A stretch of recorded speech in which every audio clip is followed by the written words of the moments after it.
Isaías 8. La señal de Maher Salal-Asbaz. A. La próxima invasión asiria contra Siria e Israel. 1:1-4. La invasión es anunciada por medio del nombre del hijo de Isaías. Me dijo Jehová: toma una tabla grande, y escribe en ella con caracteres legibles tocante a Maher Salal-Asbaz. Y junté conmigo por testigos fieles al sacerdote Urías y a Zacarías hijo de Jeberequías. Y me llegué a la profetisa, la cual concibió, y dio a luz un hijo. Y me dijo Jehová: ponle por nombre Maher Salal-Asbaz. Porque antes que el niño sepa decir, Padre mío, y Madre mía, será quitada la riqueza de Damasco y los despojos de Samaria delante del rey de Asiria. Me dijo Jehová: esta profecía es la continuación de Isaías 7, donde Dios le asegura a Acaz, rey de Judá, que no sería derrocado por las fuerzas combinadas de Siria e Israel. Dios anunció juicio contra Siria e Israel, diciendo de su ataque contra Judá: no subsistirá, ni será. Dentro de 65 años Efraín será quebrantado hasta dejar de ser pueblo. Aquí, Dios le da a Isaías una señal para explicar más sobre qué tan pronto vendrá la derrota de Siria e Israel. B. Toma una tabla grande. No era común que a los profetas se les ordenara escribir, pero esta fue una de esas ocasiones. Isaías escribiría tocante a Maher Salal-Asbaz, que significa el despojo se apresura, la presa se precipita. C. Escribe en ella con caracteres legibles. El mensaje de Isaías estaba destinado a ser público y a un nivel que cualquier hombre pudiera leer y comprender. Y Calvin sobre con caracteres legibles denota a cualquier hombre de rango ordinario. Y el significado es que ni siquiera las personas más ignorantes y sin educación pueden ser incapaces de leer la escritura. D. Y junté conmigo por testigos fieles. El Señor designó 2 testigos, para que la validez de esta palabra quedara establecida. Por el testimonio de 2 o 3 testigos se mantendrá la acusación. Deuteronomio 19:15. Y me llegué a la profetisa. Esto se refiere a la esposa de Isaías. Ella es llamada profetisa, aunque podría ser simplemente en el sentido de ser la esposa del profeta. Sin embargo, ella claramente trajo profecía al menos en una ocasión. El nacimiento y el nombre de su hijo Maher Salal-Asbaz fue un mensaje de Dios, así que ella ciertamente trajo esa profecía. Y hay muchos ejemplos de profetisas en la Biblia: Miriam, Éxodo 15:20, Débora, Jueces 4:4, Gilda, 2 Reyes 22:14, Noadías, Nehemías 6:14, Ana, Lucas 2:36, y las 4 hijas de Filipo, Hechos 21, 8-9. Entonces, puede ser que la esposa de Isaías tuviera un ministerio profético por derecho propio. Pero también puede ser que ella fuera simplemente la esposa del profeta y su profecía fuera dar a luz a Maher Salal-Asbaz. F. Porque antes que el niño sepa decir, Padre mío, y Madre mía, a través del nacimiento y el nombramiento de Maher Salal-Asbaz, el Señor da un marco de tiempo para la invasión de Asiria que castigará a Siria e Israel. Y esto es esencialmente lo mismo que el significado cercano de la señal de Emanuel de Isaías 7, 10-17, pero esta señal era más pública y clara. 2:5-10, Judá también será afligido. Otra vez volvió Jehová a hablarme, diciendo: por cuanto desechó este pueblo las aguas de Siloé, que corren mansamente, y se regocijó con Resín y con el hijo de Remalías, he aquí, por tanto, que el Señor hace subir sobre ellos aguas de ríos, impetuosas y muchas, esto es, al rey de Asiria con todo su poder, el cual subirá sobre todos sus ríos. Y pasará sobre todas sus riberas, y pasando hasta Judá, inundará y pasará adelante, y llegará hasta la garganta, y extendiendo sus alas, llenará la anchura de tu tierra, oh Emanuel. Reuníos, pueblos, y seréis quebrantados, oíd, todos los que sois de lejanas tierras, ceñíos, y seréis quebrantados, disponeos, y seréis quebrantados. Tomad consejo, y será anulado, proferid palabra, y no será firme, porque Dios está con nosotros. Por cuanto desechó este pueblo las aguas de Siloé, que corren mansamente. La gente del reino del norte de Israel no apreciaba las corrientes mansas, las aguas de Siloé. En cambio, se regocijaban en líderes corruptos, con Resín y con el hijo de Remalías.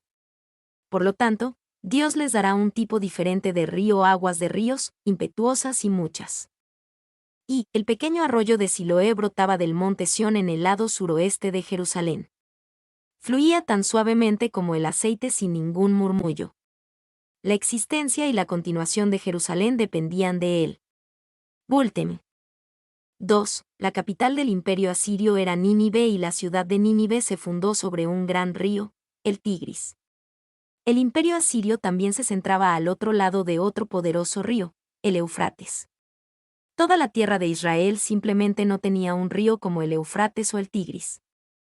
Dios está usando la diferencia entre las pequeñas, humildes, pero adecuadas aguas de Israel y los poderosos, pero incontrolados ríos de Asiria para hacer un punto. Es como si Dios estuviera diciendo, ¿no te gusta lo que te he dado, persistes en rechazar lo que te doy? Entonces te daré algo diferente, pero tampoco te gustará. 3. Las pequeñas y tranquilas aguas deberían ser más altamente valoradas por nosotros que los grandes y rápidos ríos. De todas las naciones, no deberíamos envidiar los grandes poderes de los impíos. Calvin. B. El cual subirá sobre todos sus ríos, y pasará sobre todas sus riberas.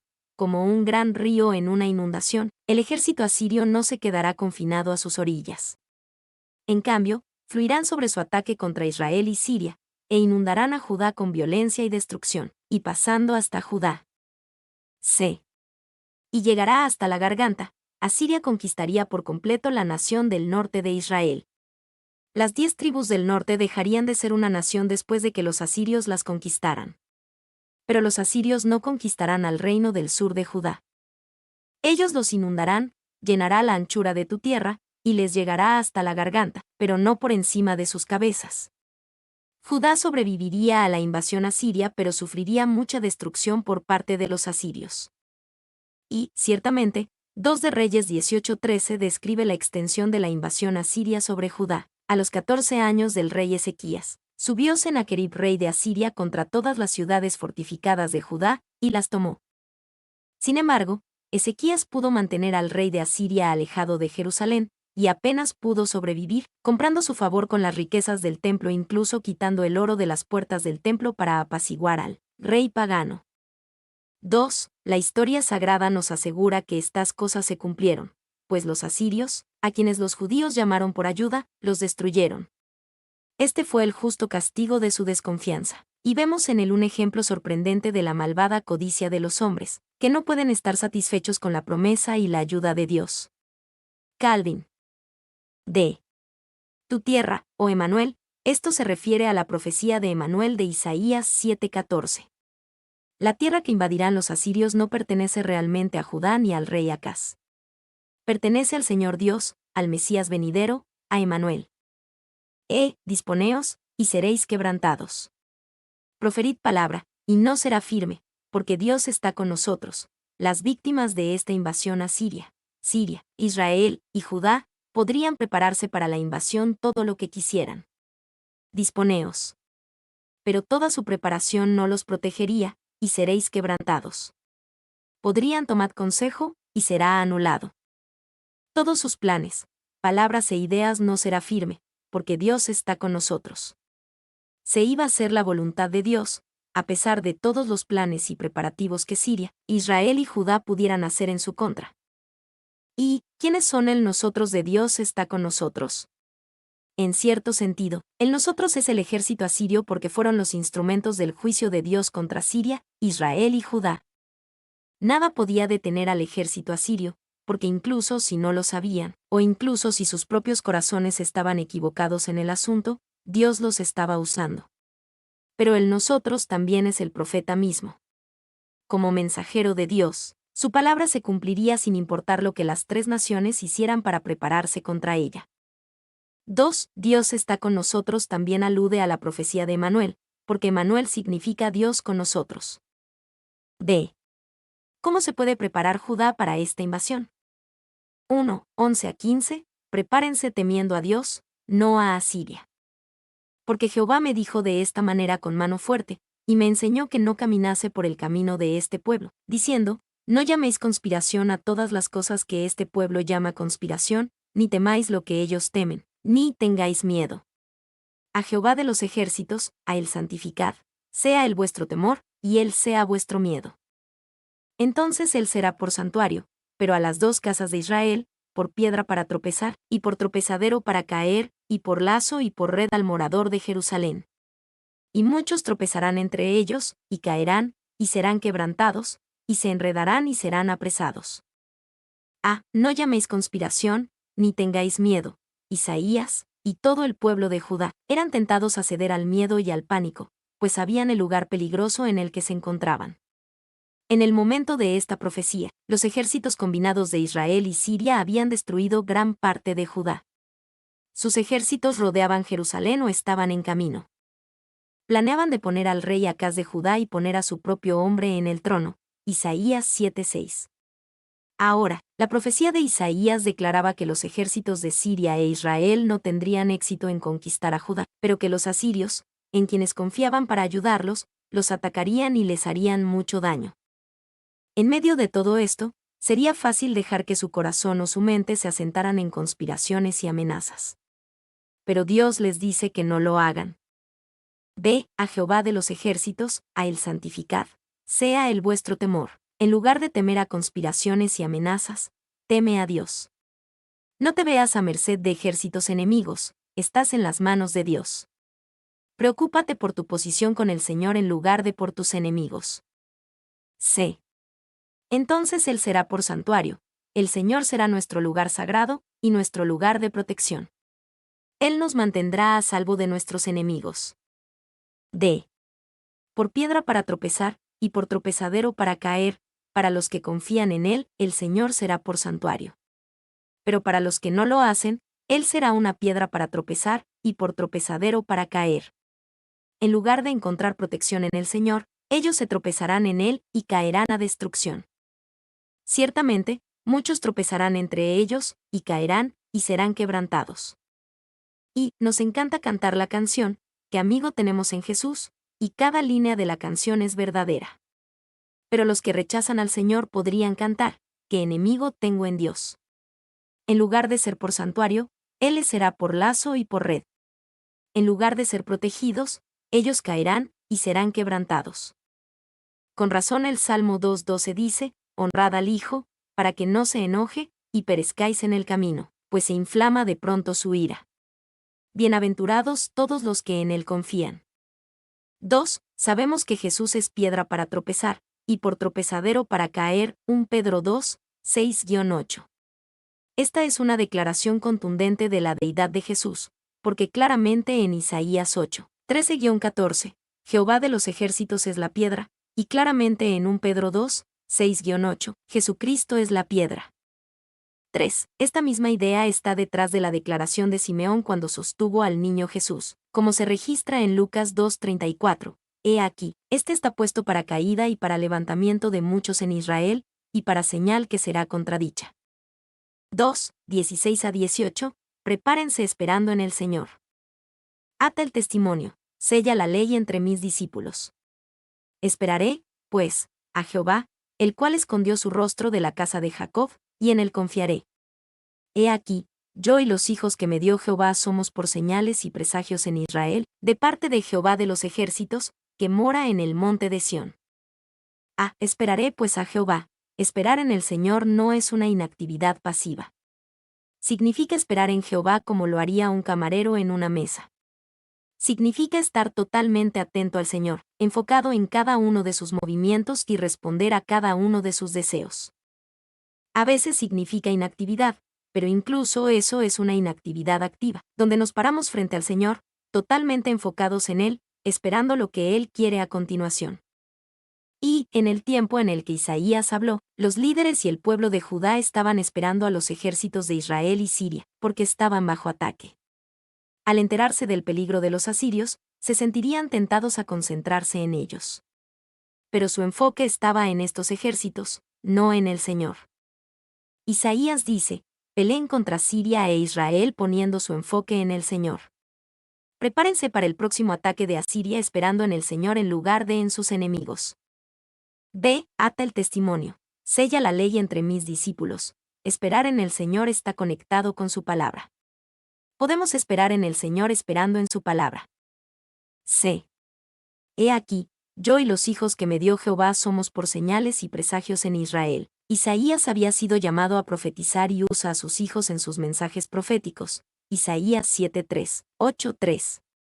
Por lo que declaró: He aquí, yo y los hijos que me dio, es como si le estuvieran diciendo: míranos. Nosotros somos el mensaje. Y el nombre Maher Salah significa: el despojo se apresura, la presa se precipita. Esto hablaba del ataque venidero contra Siria, Israel y Judá por parte de Asiria. El nombre Sear-Jasub significa: un remanente regresará. Esto hablaba de la restauración que Dios eventualmente traería.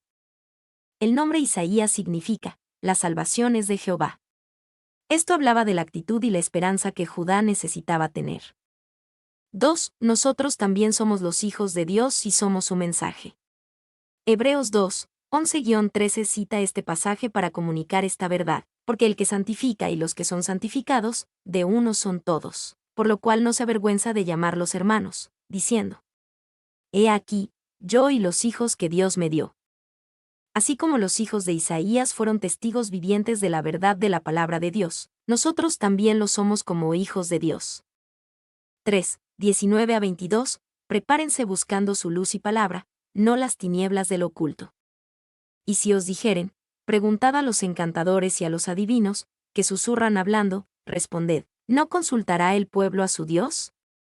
¿Consultará a los muertos por los vivos? A la ley y al testimonio. Si no dijeren conforme a esto, es porque no les ha amanecido. Y pasarán por la tierra fatigados y hambrientos, y acontecerá que teniendo hambre, se enojarán y maldecirán a su rey y a su Dios, levantando el rostro en alto. Y mirarán a la tierra, y he aquí tribulación y tinieblas, oscuridad y angustia, y serán sumidos en las tinieblas. Preguntad a los encantadores y a los adivinos, en el peligro actual de Siria e Israel, y en el peligro venidero de Asiria, Judá se verá tentado a buscar guía y consuelo de los encantadores y los adivinos. Isaías expone la insensatez de esto cuando dice: no consultará el pueblo a su Dios. Consultará a los muertos por los vivos. Y, cuando estás en problemas, ¿no deberías buscar a tu Dios? Si no puedes confiar en tu Dios cuando estás en problemas, entonces ¿de qué te sirve tu Dios? 2. ¿Qué sentido tiene consultar a los muertos por los vivos? Los muertos están muertos, los vivos están vivos. El Dios viviente habla a través de su palabra viviente y su pueblo viviente para guiarnos. No hay razón para consultar a los muertos. 3. Este pasaje también expone la insensatez de orar a los santos. Debería hacerse exactamente la misma pregunta: ¿consultarán a los muertos por los vivos? B. A la ley y al testimonio. Olvídense de los encantadores, los adivinos y los muertos. En lugar de todo ese engaño y necedad, a la ley y al testimonio. Vayan a la palabra de Dios.